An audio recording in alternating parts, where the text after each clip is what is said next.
WOWT 6 News Crime Stoppers and numerous law enforcement agencies in the metro are working together to take care of active warrants out there. The Omaha Police Department is playing a huge part in this. Officer James Shade joins us from OPD, a familiar face for many of our viewers. Yes, thank you. It's good to be here. Thank you so much. This is a great collaboration, and so far we have already caught 3 people out there, so this is very exciting for law enforcement. Thank you so much for partnering with us on it. Absolutely. As coordinator, it's great to work with other coordinators in the area to try to bring everything together and then come through you guys to get the information out to the public. And how much of a need is it out there to catch these people, and how much of a help is it to get their faces out through social media and also on air? A lot of people don't realize there's literally thousands of active warrants here in Omaha.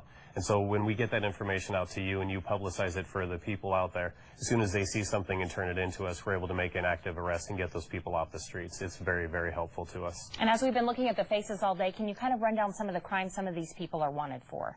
It varies all the way from fraud and forgery to DUI, so it's a whole gamut of different crimes that are here in Omaha. I know one of the things with turning people in is a lot of people get nervous. I know a small piece of information, but it may not be correct. But you guys will take any tips. Any amount of information is exactly what we're looking for. Sometimes it's just that little piece that the detective will need to be able to solve the case. And anytime you call Crime Stoppers, you are 100% anonymous. I tell people if I never have your name or phone number, nobody else will have that ever either. And how does it work, Officer Shade? As you get these tips in, what's the process for police? As soon as somebody calls in a tip, they're assigned a random code number from the computer. We then turn that information over to detectives who will verify the information and follow up on that tip.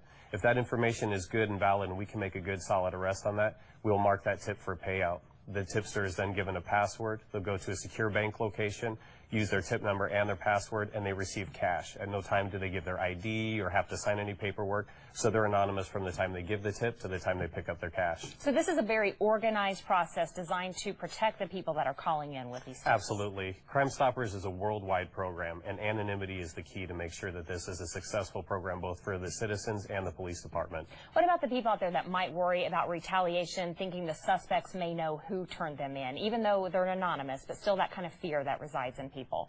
Absolutely. A lot of people are nervous that somehow my name will get out into the public somewhere. Through Crime Stoppers, your information will never, ever be released because we never have it in the first place. Also, the increased rewards of $25,000 for a homicide or $10,000 for a shooting. Hopefully that's enough money to help somebody with a life-change experience if they need that. All right, and this is the initial push. We're trying this today. 3 suspects already caught. You guys at home are making this successful, so please take a few moments to look at the pictures that are scrolling and also check out our website. And what's the number to call? 444-STOP. And you guys will be taking the calls all day. Absolutely. All right, thank you so much, Officer Shade.